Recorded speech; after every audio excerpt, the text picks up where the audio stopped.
Dans cette vidéo, je vais réagir à un post que j'ai vu de Naturi est belle, qui est une youtubeuse. Donc elle a dit « Je suis la plus belle du monde avec mes cheveux naturels, pas avec les cheveux humains des Chinoises et des Indiennes. Ces cheveux sont très beaux sur ces femmes, mais sont grotesques et ridicules sur moi. » Je suis d'accord avec chaque mot de ce post. J'ai beaucoup dit, moi aussi, que personnellement, tout ce qui va être tissage lisse, tout ce qui va être port de cheveux ultra lisse, ultra lissé, je ne le ferai pas, ou disons plus, parce que j'ai eu les cheveux défrisés pendant 10 ans et depuis mon retour au naturel, j'ai fait 2 lissages.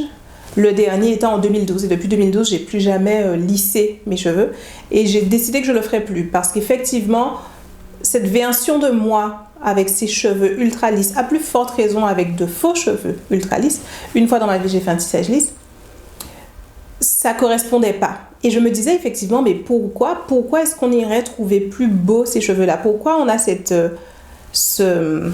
tendance?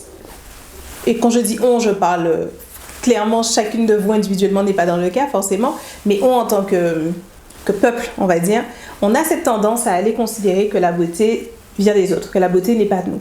Et évidemment, c'est pas notre faute. J'ai remarqué, en tout cas c'est vrai dans mon audience, on peut en discuter de si c'est vrai pour la majorité des femmes noires, mais dans mon audience, j'ai remarqué qu'on a beaucoup ce profil à être des personnes discrètes, des personnes un peu effacées, des personnes qui allons chercher de manière générale plutôt à pas attirer l'attention. Quand on est dans cette hésitation au niveau de ses cheveux, les porter lâchés, les porter hyper volumineux, etc. Le maquillage, le style, faire tout ce qu'on sait qu'on peut faire pour se sentir très belle et pour se sentir très en confiance, etc.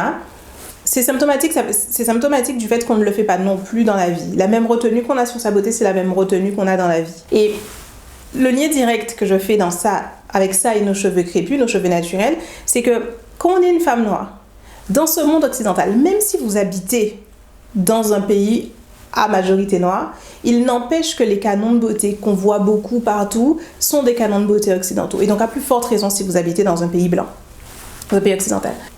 Et finalement, le retour au naturel et prendre soin de ses cheveux crépus et valoriser ses cheveux crépus et faire pousser ses cheveux crépus, c'est aller dans une démarche qui va à l'encontre de ça. On est en train de souligner une différence.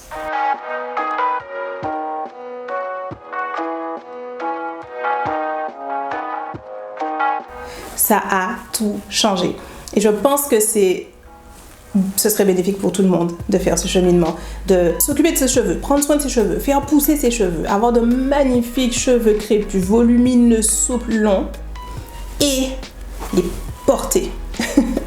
Visibles, lâchés, et se rendre compte qu'on a le droit d'attirer l'attention, se rendre compte qu'on a le droit d'être visible, se rendre compte que si on fait de l'excellent travail, on a le droit d'en parler, on a le droit de le montrer, on a le droit de recevoir des lauriers, on a le droit de prendre notre place finalement. Et il est vraiment temps qu'en tant que femme noire, on arrête de se censurer, qu'on arrête d'essayer d'être discret.